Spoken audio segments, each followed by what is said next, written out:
Welcome, everyone, to the Sports Roundtable here at KREX. I am Titus Cleveland. I'm going to let everyone else introduce themselves individually, so I'm going to start to my left. We have... I am Marge Tobin. Okay. I'm Jeff Henkel. Jackson Cowan. And yes, you just heard the full crew. This is all of us right here. You're going to get a 30-minute segment of sports topics, sports debates, the whole shebang. Without further ado, let's get into the first topic, guys.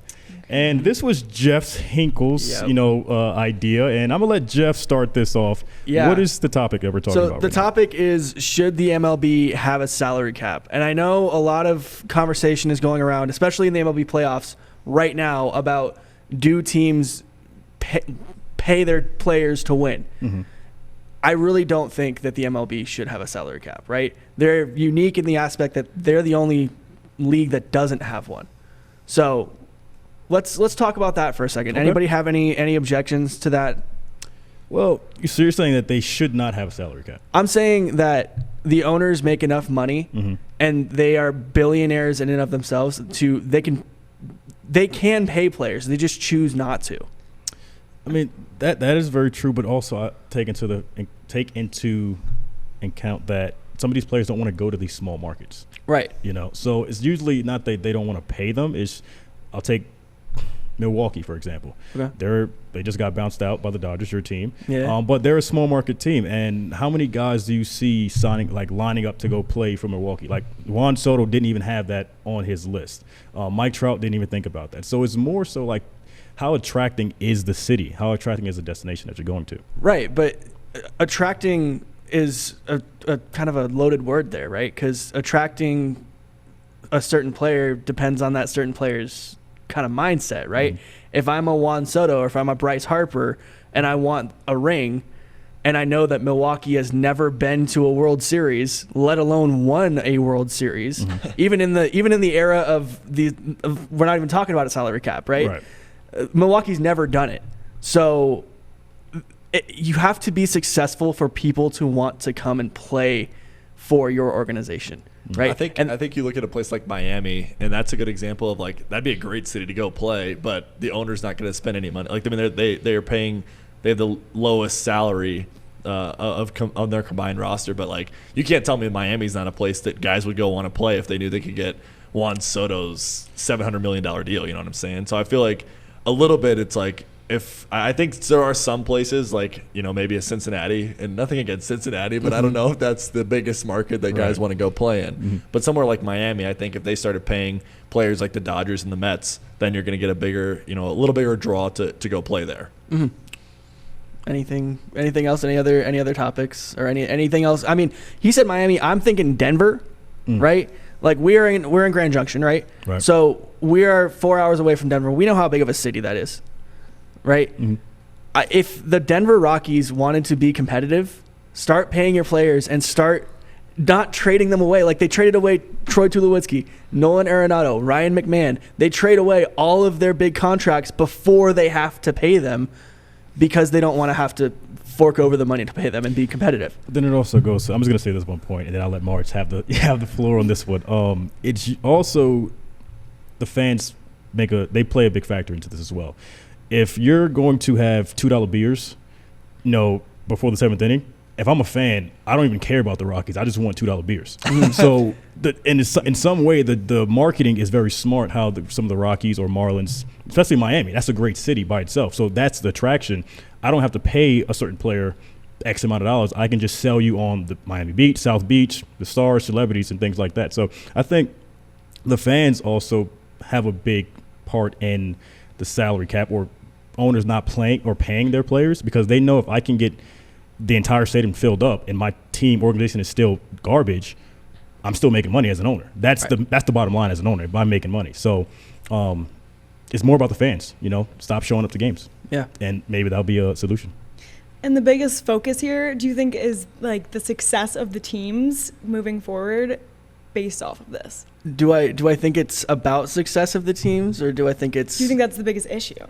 No, I think the biggest issue is people are so scared and so afraid of big money in baseball, right? They see Shohei Ohtani get $700 million. And yes, I'm a Dodger fan, but Shohei Ohtani can pitch and he can hit. And he's worth $350 million as a hitter. He's worth $350 million as a pitcher. So you had to pay 2 contracts for one player.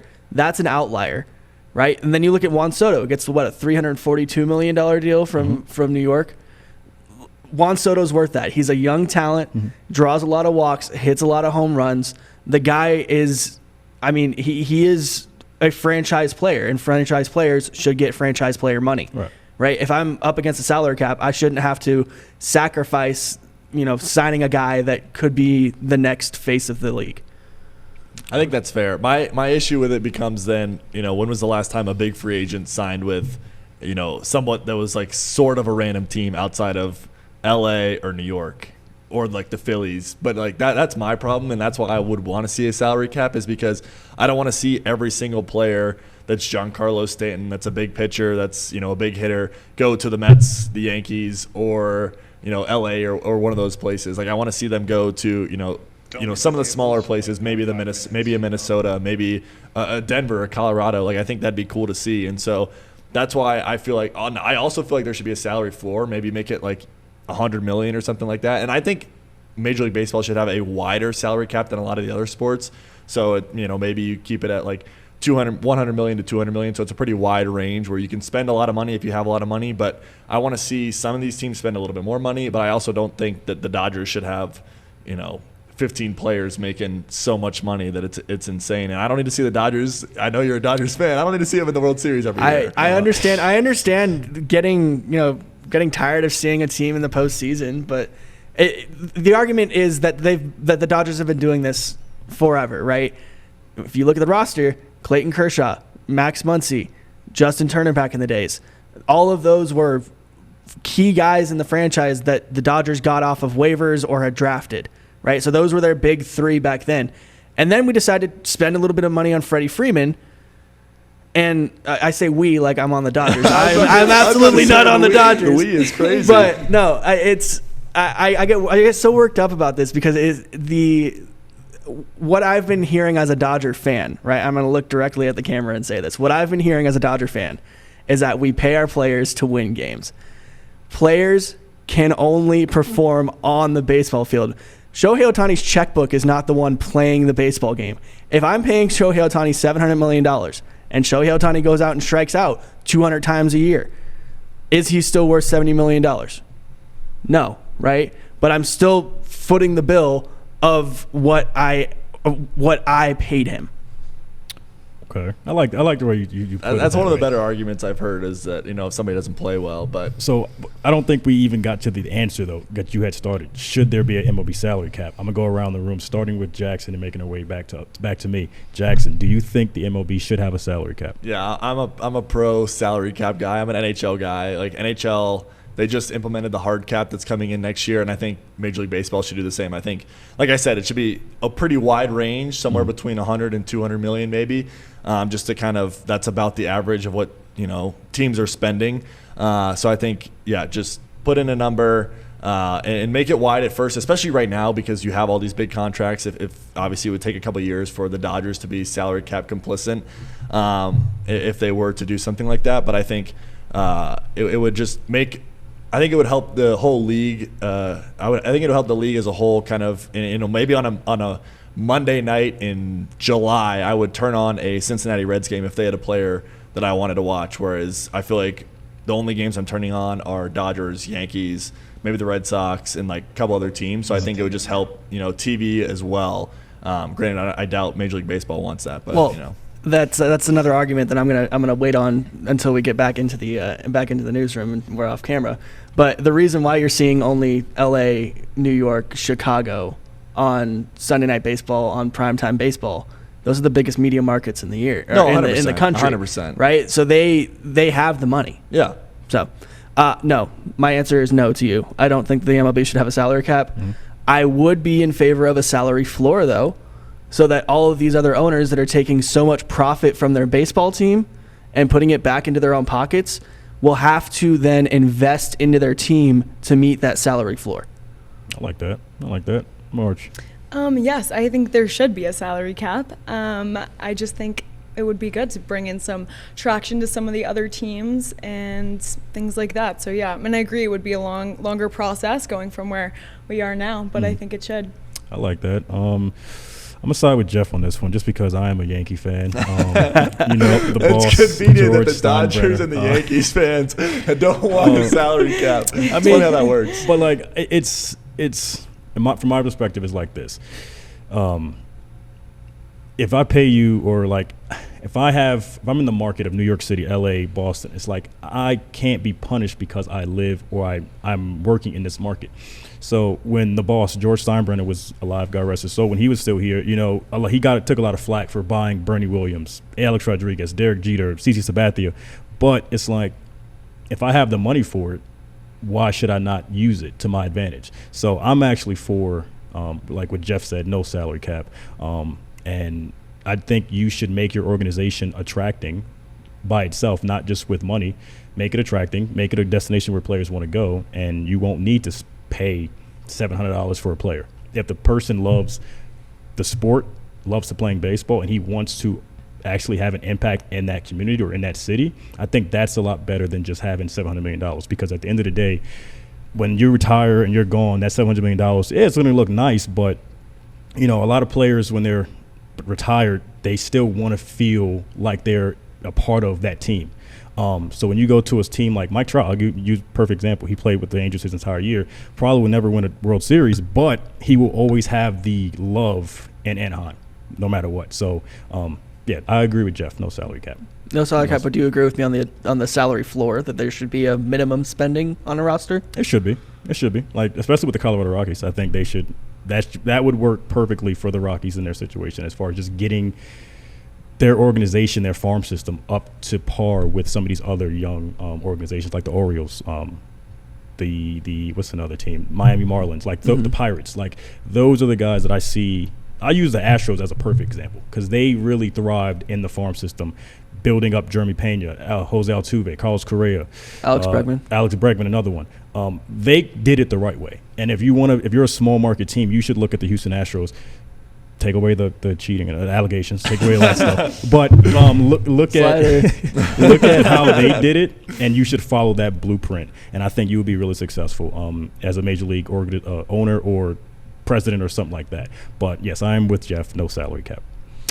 Fair enough. Fair enough. But let's transition to women's sports. It recently was last week or 2 weeks ago. Correct me if I'm wrong, Marge. Last week, Chicago Sky forward Angel Reese made her Victoria's Secret model debut, and there was a lot of opinions on it. Some being good, some being bad. I'm gonna let Marge take this over. Right. Do you think, as far as being a woman athlete, do you think it's sustainable to play professionally in your sport and also do things outside of your sport, whether that's modeling, marketing, whatever? Do you think it's a sustainable thing for women athletes? I do think it's a sustainable thing. I think it definitely depends on the athlete and that athlete's choice of how they want to represent themselves, for sure. So like in Angel's case, she was getting, I would say, definitely mixed feedback on the runway situation.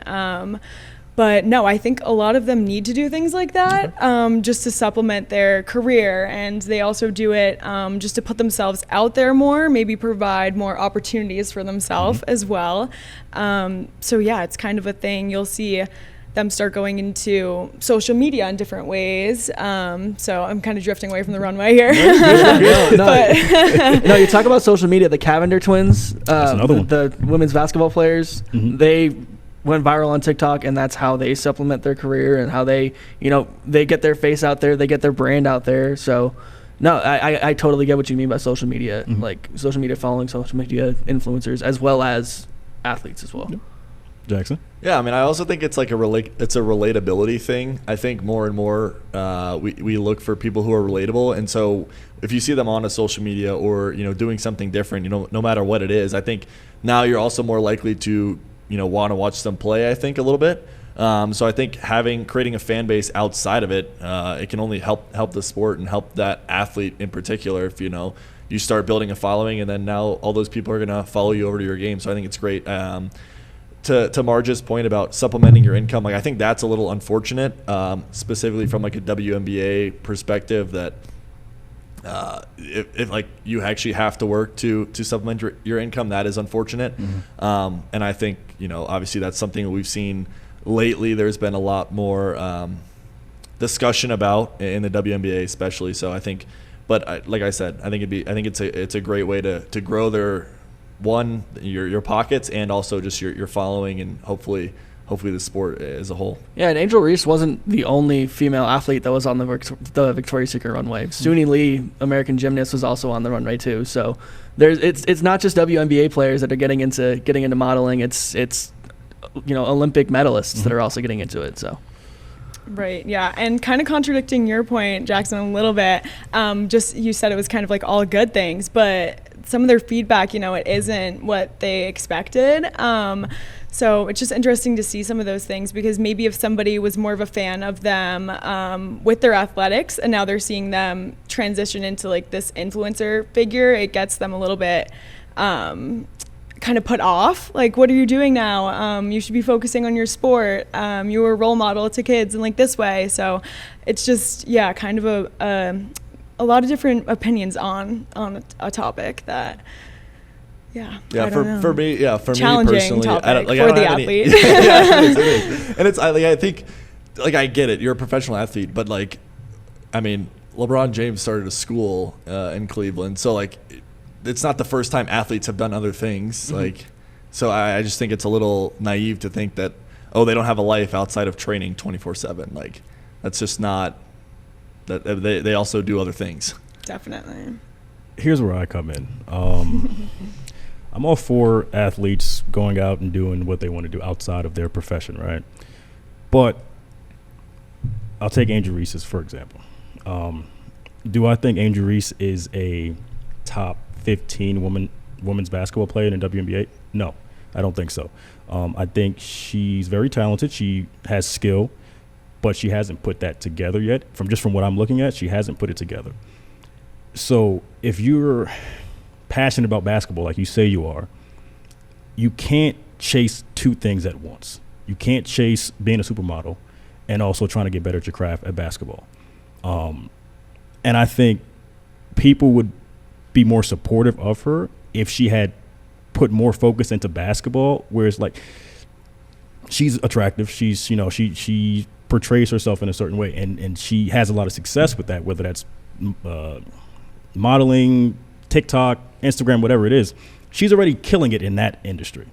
How about you focus more on basketball and having a better finish at the rim, not getting 15 rebounds or 7 offensive rebounds because you missed 5. If you're going to talk the talk. I was going to say not rebounds. So she's patented the term me bounds. Right. Yeah. But it's just like, I hate to use Kobe Bryant, because he is so far away from everyone else as far as just having the mentality of, I'm going to commit to this one thing and that's it. I don't think a lot of modern athletes, they don't want to just focus on one thing. They want to have basketball, they want to have a rap career, they want to have a modeling career, they want to have their own, you know, so, and that's why I think some fans, they kind of get put off by that, because it's like, if we're diehard fans of this sport and we want to see you succeed, but you're not actually showing it yourself, or it doesn't look like it, that's when I think certain fans get put off, because it's like, why aren't you in the gym? You have time to go do this runway shoot, but you can't spend, you know, an entire summer inside the gym getting better inside the rim. Okay, but that's where like the argument of athletes are humans too, right? Like, athletes are athletes for a reason, right? They're good at their game. Angel Reese got drafted into the WNBA for a reason. Like, she's there, she can play, she can hang with the best of them. Why can't she, you know, go have some fun walking a runway at Victoria's Secret? Because she's an athlete and she's got to do her job? No, it's not that she has to do her job. It's when you're... Do you mind if I cut in? Right. I think also sometimes, like, I 100%, I think good. Like, if she got the opportunity, like, do your thing, 100%. But I think sometimes people will also weigh out the deserving factor of like, maybe this person is more suits the model build and is a better athlete as well. Like, why didn't they get the opportunity? Like, things like that. And it's just like, not that it needs to be a competition or anything like that, but yeah, things just get brought up like so. I just think, like, who could I use? I'll use Allen Iverson, for example, right? The truth. The answer. The answer. Sorry.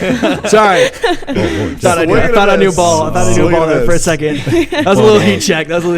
I'm sorry. I'll use Allen Iverson, for example, just because back when he was in his prime, he was infatuated with becoming this rapper. And at one moment, he had put out an entire album, and he even said it himself, it was terrible. And he got so much flack for it at the time, and he was like, I'm going to keep doing me. I'm going to just have my rap career and my basketball career, until he realized, one, the message that he was putting out there was not a good message for the local youth. Two, he wasn't able to focus on strictly basketball, which I think he was better at the time, So when you say, why can't an athlete, be human and do everything? It's like, you can, but make sure your number one priority, which was basketball, make sure that gets taken care of first. And so then what do you mean by gets taken care of? Like, if you are the best in the league, if you are the MVP of the league, then you can go off and have some fun, or you can have horses. You can have horses, right? Nikola Jokic, like, you can have other hobbies. But if you are not the MVP of the league and you are maybe third or fourth best, are you just stuck in a gym 24 hours a day? No. I'll give you an example. Look at A'ja Wilson. Sure. MVP for the Las Vegas Aces. She's probably arguably the best women's basketball player in the WNBA ever. She commits her craft to basketball, just that. Now, could she do modeling? Of course. She was on, I think, one of these marketing. I think it was Sports Illustrated. She can do that as well. But if you were to ask her, I don't know her, but I'm pretty sure she would say, if I had to choose modeling or basketball, you choose basketball. You choose basketball. Right. Not that you have to choose, but it does play into your image as well as an athlete, for sure, and like being taken seriously. Right. Yeah. And I don't think any athlete, if you ask them if you had to pick, being a Kyler Murray, for example, loves to play Battlefield, right? Kyler Murray is a great video gamer. But if you ask Kyler Murray, would you rather be the starting quarterback of the Arizona Cardinals or a professional Twitch streamer? I'm pretty sure everybody in this room would answer, I'd be a professional starting quarterback for the Arizona Cardinals. If that's the case, why hasn't his passion for playing football and being a quarterback, why hasn't that transitioned into success? Because his heart, or he's not 100% committed to being a starting quarterback. That's not necessarily true, though. You put him in a situation where his second or third year in the league, he gets, his coach gets fired, he gets a new coach, gets into a new system, and it's just not the right timing and the right situation for Kyler, right? I think that's a good point that Titus makes about Kyler Murray. There's I don't know the exact number, but there's a decent number of quarterbacks in the NFL, right, who haven't won. We're also talking about the top 0.0001% of athletes. Right. So to say that, and I'm the first one to say that success is measured in championships, but maybe Kyler Murray does want to be a streamer, and maybe he feels like his life is better served being a starting quarterback in the NFL. He's pretty sure he's making good money and also streaming, and he'd rather spend that time doing that than in the gym. And I think, like, for me, it's like, who am I to say I'm not playing in the NFL? I never even sniffed playing professional sports. Like, wasn't even close. I went to a game one time. Yeah. Been to a couple pro games, but that's about it. So I think it to Marge's point about your image, it can change your image 100%. But until that, until Kyler Murray is not a starting quarterback, when then he actually has to make a decision about, which would he rather do. I think it's like, he's doing him. He's comfortable being the 20th best quarterback in the NFL and streaming. He goes home and plays Warzone or whatever he's playing. Like, it seems like if he's enjoying his life, then it's a good step for him. Just think about it this way. Like, would you want to be here 24 hours a day, like honing in your craft? Yes. Talking into a He's microphone. Like, I am. He's like, all right, 24 hours. 24 hours on the roundtable starts right now. I don't know. I'm probably have an old soul, but it's like, when I'm passionate, or if I'm passionate about something, that is my number one priority. Like, I'm not trying to when I was in high school, I don't want to make this about me. Back in my day. Back in my day. Right? So, but When no, I like was so, young. like it was more. 1985. I'm not that old. Relax. But it was more so like I had friends that either wanted to go play video games or work out and just be in the baseball field. I could have went home, played video games, could have been on Call of Duty, but I was like, no, I want to get better at this particular thing because this is what I'm passionate about. This is what I think this is going to get me to where I want to go. So I just kind of pushed everything aside and just focused on this one thing. And I don't think modern athletes do that anymore. They feel like they can have a bit of everything and still be happy. Most of them are successful with it, but a lot of them, they don't reach their full, potential in anything because they're trying to dip their hands in every single aspect of marketing, sports, whatever. But I got an example for you. Jason Tatum was raised on the Mamba mentality, right? Idolized Kobe Bryant. Mm-hmm. And he also does ads for Doritos and Sprite and all this kind of stuff. So he's a partial model, but he just does ads for He's marketing, yeah. marketing, yeah.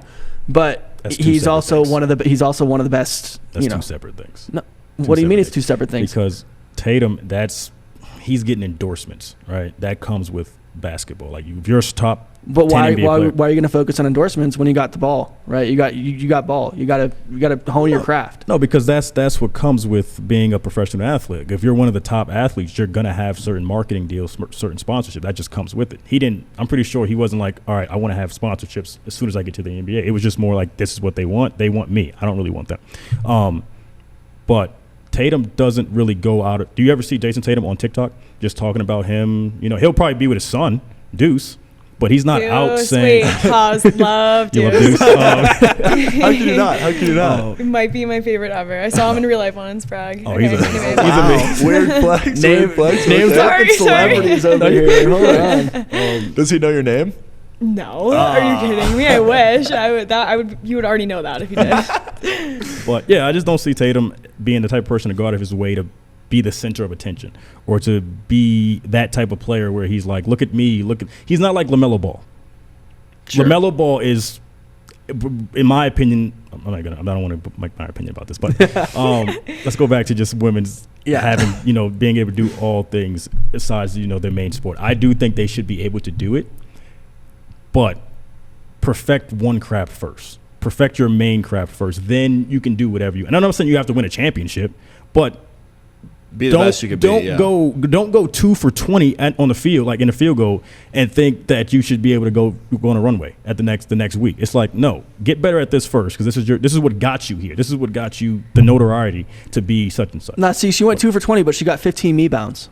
So, like, Hey, She was almost a rookie of the year. she was by the way. almost She rookie of the was. year. but like I said, I think she will get better. Almost. I think she will get better as the years goes on. It's just fans just want to see you want it, and if they don't see that you want it, why should I care about it? And that's my last opinion on it. Marge, I'm gonna let you have the last word because this was Okay, your topic. I'll have the last word. If I was her, I would have done it in 2 seconds. But yeah, I think it's also like in the world that we have now and all this stuff like right at your fingertips. I mean, they have opportunities. Like I feel like it's so easy for an athlete. You're doing well. Everyone's talking about you. You have all these opportunities right in front of you. Get caught up in it, taking advantage of it, and then maybe you do realize I need to focus back on my sport. Maybe I need to do that, and it's just it's all up to the athlete and when they want to make those decisions for them. But unfortunately, it comes with all those. But that's the thing, though, because once you get a piece of that, Hey, you said you let her have the last word. I did, but she said Oh, something. now he's taking it You're back. right. You're fair enough. I will let her have the rest. I was about a mic drop. No, I'm kidding. Yeah, valid point. So you would take Okay, the so if I was Victoria's Secret her, model. I would have said yeah.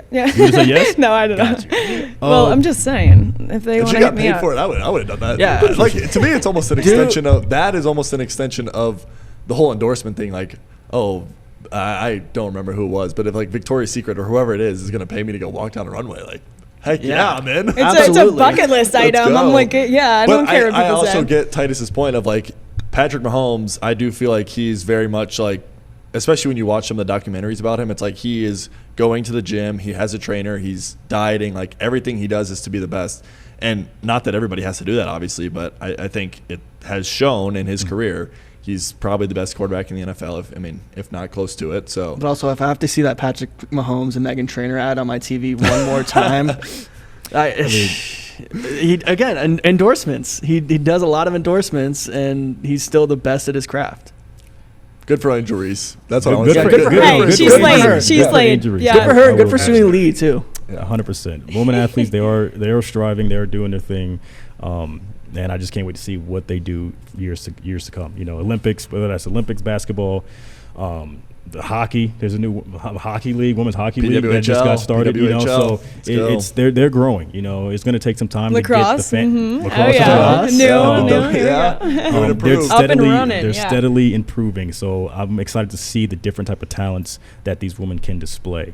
Sure. That is a wrap from the Sports Roundtable. I'm Titus Cleveland. That is Marge Tobin, Jeff Jeff Hinkle, Jackson Cowan. Jackson Cowan. We'll see you guys next week.